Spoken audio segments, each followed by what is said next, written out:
Welcome to another episode of Stock Talk here on Periscope and also on podcast form. This episode will be available on the iTunes website shortly. Welcome. My name is Aman. I'm an investment coach here at Sage Investors, and this is episode 63. Now, I want to take a little bit of a trip back in time to about 1999. Specifically, well, I don't have sound effects, so I'm just going to have to go with the so we'll do that. So we're back in 1999, and in 1999, the president at the time, Bill Clinton, and the pretty much Republican-controlled Congress at the time signed into law what was known as the Financial Services Modernization Act. Big term. And it was essentially meant to replace the old Financial Services Act, which was called the Glass-Steagall Act. And basically what that new Modernization Act did was it essentially deregulated the whole financial services industry, meaning that traditionally banks could only own other banks. A bank couldn't own an insurance company, couldn't own a wealth management company.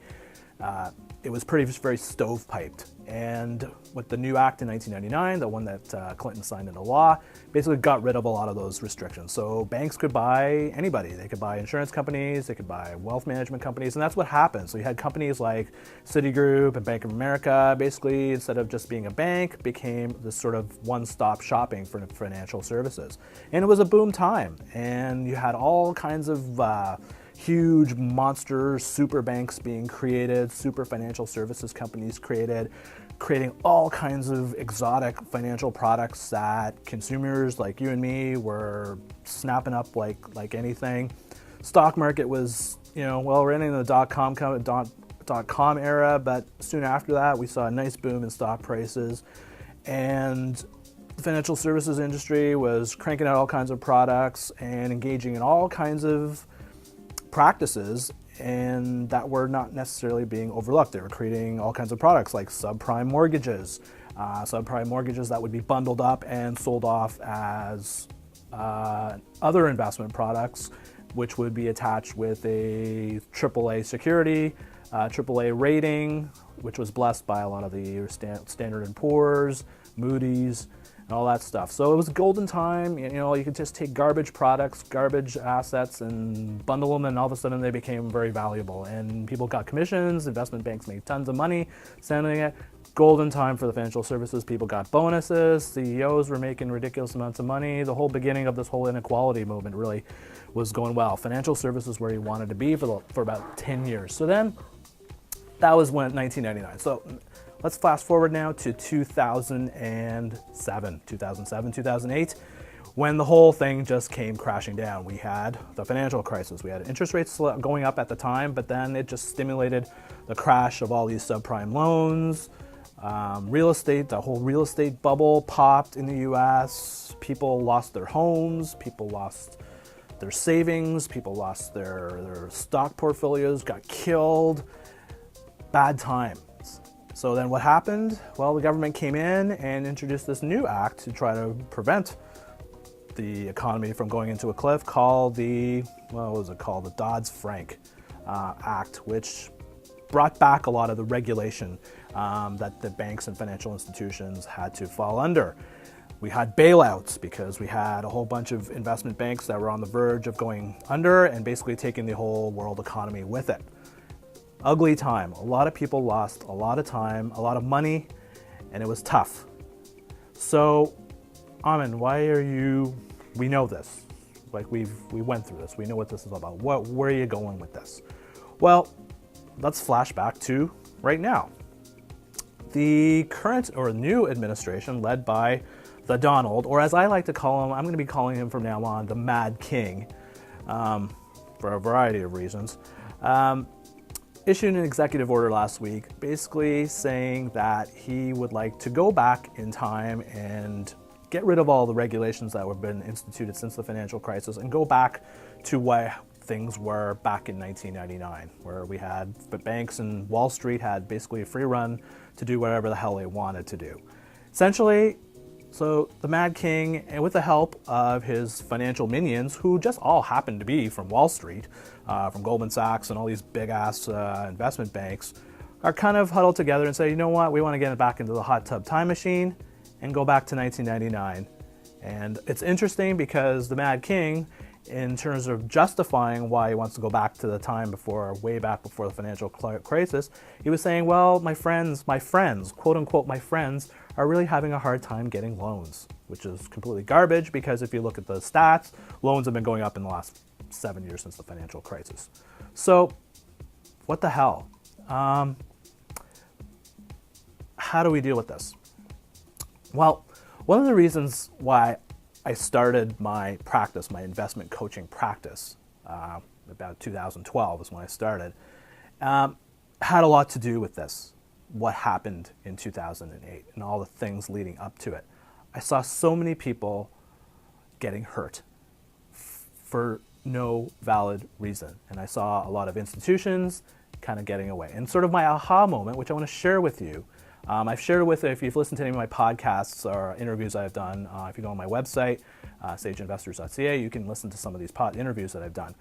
And because people ask me, how the hell did you get into this? How did you become an investment coach? Well, the big reason why I had my aha moment was 2011. I was finishing up my MBA, and I was doing my last project, which happened to be going to China and Hong Kong. So I was in Hong Kong, and I was at a function, and the guest speaker, the keynote speaker, was the chairman or the CEO of Nomura Securities. And his talk was about the financial crisis. Basically, he went into incredible detail about what he did to get his company through that period. And it was a very tough period. And he talked in incredible detail what he did to take care of his employees, take care of the business, and keep things going and surviving through that really stressful period. And I found it interesting that he went through incredible detail talking about what he was doing to save the company, but he didn't talk about anything about what he did to help his customers. And I go, that's interesting. It seems to be just about self-preservation. A little bit later, after his speech, we were all like mingling and hobnobbing and stuff. I ended up in a group with this gentleman. I forget his name though, and he basically said, I asked him. I said, it's interesting you've done a lot of stuff to keep your company alive and help your employees survive and keep their jobs. But what steps did you take to help your customers? And he came back and said, Aman, there's two things. The first thing is financial crises, they happen, you can count on these things happening every 10 years. So nobody should be surprised that these things happen. And I go, okay. The second thing he said, though, is that investors need to understand when they're putting their money into stocks and investing in stocks or making investments, that they have to realize that they could lose their money. And I thought, you know what? He's kind of right, because investing is risk, because this is about risk. Anytime you make an investment decision, you're incorporating risk, that there's a probability that you could lose your money, some or all of it. So I kind of get that. But I just found the response to be very sanitized. There really wasn't that kind of empathy for his customers. And I'm going, you know what? If a big place company like that isn't really showing any empathy or sympathy for his customers, then why should, who's helping? How is the average person supposed to get through this, or supposed to get through these things? Who's looking out for them? And to me, it just said, you know what? There has to be a better way to do this, because the average person is going to get screwed no matter what. The institutions are going to make their money. The banks and the financial institutions are going to make their money. What about the rest of us? And that's sort of, with the work that I was doing a lot of managing at the time, and I thought, you know what? There's got to be a way to combine some of this stuff that I know as being a manager, as a coach, and kind of leverage and teach people how to make decisions for themselves, how to become more financially literate on themselves, and not have this dependency on financial institutions. And that's how my company started. That's how my practice started. That's how Sage Investors started. So and that's what I do. And everything I do is driven that. And it was driven by those events. Those events during the financial crisis were that catalyst for me, for my business, and for what I do. And I'm looking back, it's just it's awesome. And the ability now to help people to be more financially literate and make their own decisions is a big thing. So the question now is, with the Mad King now saying he wants to go back to 1999 and have, Wild West in terms of financial services, we're faced with two choices, all of us. We can either go along with it and go back to 1999 and follow things through and do the same things we did back then. And it's pretty much, fool me once, shame on you, and fool me twice, shame on me. We can do that. Or we can take control of the situation and get rid of that dependency. We're still going to work with those institutions, but we need to work with them on our terms. So this is the whole concept. So what I'm actually saying right now, given the events that are happening now and the way things are shaking out, the time has come now for really, this is really for me, I'm issuing you to people, it's really a call to action time.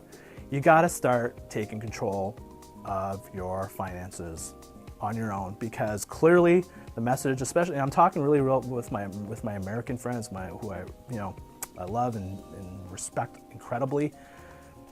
It's time to take control of your investments. It's time to continue. The time for dilly-dallying is over. It's time. It's go time. So what does that mean? It means people need to start really elevating their competency levels in 3 areas. And if you hear me on my on the previous episodes, and you go to my website and you've worked with me, people have worked with me as a coach, they know there's 3 elements that really help people become successful investors, and that's being educated, the triple E I call it, educated, engaged, and empowered. Educated, understanding the mechanics of how to make investment decisions, how to read an income statement, how to analyze a company, how to analyze the external environment, how to determine what the stock's value is, the mechanical side. But then there's the emotional side, the behavioral side, the things that screw us up, understanding those behaviors that can really screw with our decision making.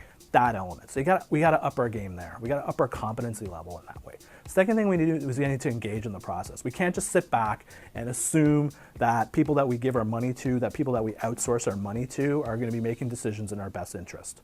One of the things that the Mad King is starting to do, wants to roll back, is this whole concept of fiduciary duty, which means that financial institutions need to look out for the customer's best interest before their best interest. He wants to get rid of that. So it's basically saying banks can just work for their own self-interest.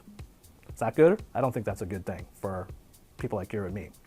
So we need to be more engaged. We need to start asking people that we're working with the banks and our advisors, we need to ask them hard questions. We need to ask them pointed questions. And if they can't answer the question, we'll find somebody who does. So that's part of the other thing that I do as a coach, is engaging people, getting people involved in the investing process. And the final thing is empowerment. Because after education and after engagement, empowered is confidence.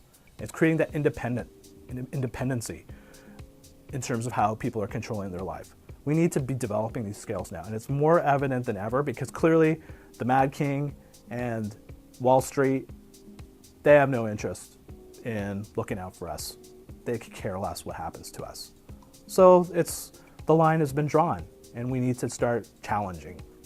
And so that's kind of really what I want to talk about that's what I hoped, what I want to talk about is that we start to get really engaged in our own investing process. We need to start getting more engaged in our financial destiny and plotting out, developing a strategy, developing a plan, and making it happen instead of being dependent on these institutions.